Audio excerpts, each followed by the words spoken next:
The Montecito sun was just peeking over the horizon when Meghan Markle's phone began ringing incessantly. She blinked her eyes open, disoriented, as Harry shifted beside her in bed. Who could that be at this hour? He muttered groggily. Meghan glanced at the caller ID and felt her stomach clench. It was her mother Doria's number. She quickly accepted the call, bringing the phone to her ear with a tinge of trepidation. Hello? Mom, is everything all right? Oh Meg, I'm so sorry honey. Doria's voice was thick with barely contained anguish. I didn't want you to find out this way, but, well, see for yourself.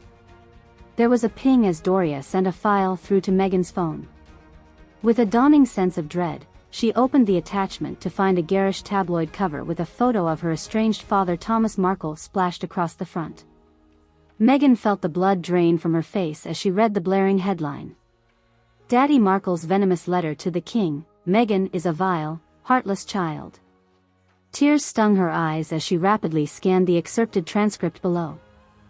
The words hit like a physical blow. Her own father had allegedly written a vicious letter to King Charles III himself, lambasting Meghan in the most cruel and unflatteratic terms over her treatment of him. How could he do this? She choked out. He knows how precarious things are with the royals after the Oprah interview and everything. Harry leaned over her shoulder, quickly taking stock of the situation. His brow furrowed in righteous anger. That poisonous snake, he growled. Trying to air more family grievances for money and relevance. Meghan could only shake her head numbly, tears spilling down her cheeks as the full scope of her father's unforgivable betrayal washed over her. By the time the palace official statement was released a few hours later, the scandalous story had already ignited wildfires across social media. Everyone on both sides of the Atlantic seemed to have weighed in. King Charles was brief but stern in his response. The utmost admirable restraint has been placed on responding to the string of injurious and false claims emanating from Mr. Thomas Markle's unfortunate series of public communications. Henceforth, no comments shall be offered.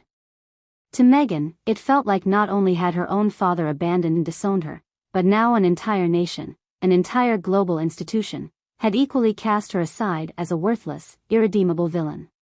It was the nightmare scenario she had worked so hard to avoid these past few agonizing years.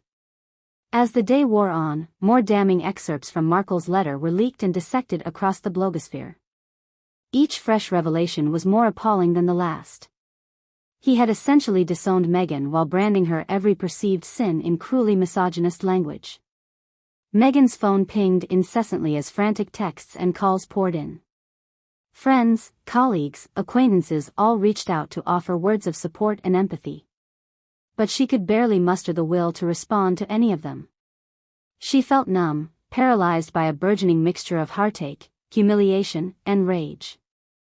Some messages were well-intentioned but hurtful in their ignorance. One read, "I can't believe your dad would do this. Maybe he didn't actually write that letter?" Others reflected utter bewilderment, like, "What's his deal? This is insane." But the ones that cut deepest were those from former royal staff and acquaintances, like the icy text from one unidentified Kensington Palace number. The palace anticipated unfortunate paternal histrionics, but this exceeds even our worst expectations and forecasts. You would be wise to issue a statement condemning this in the firmest of terms. Meghan felt the barb with acute precision.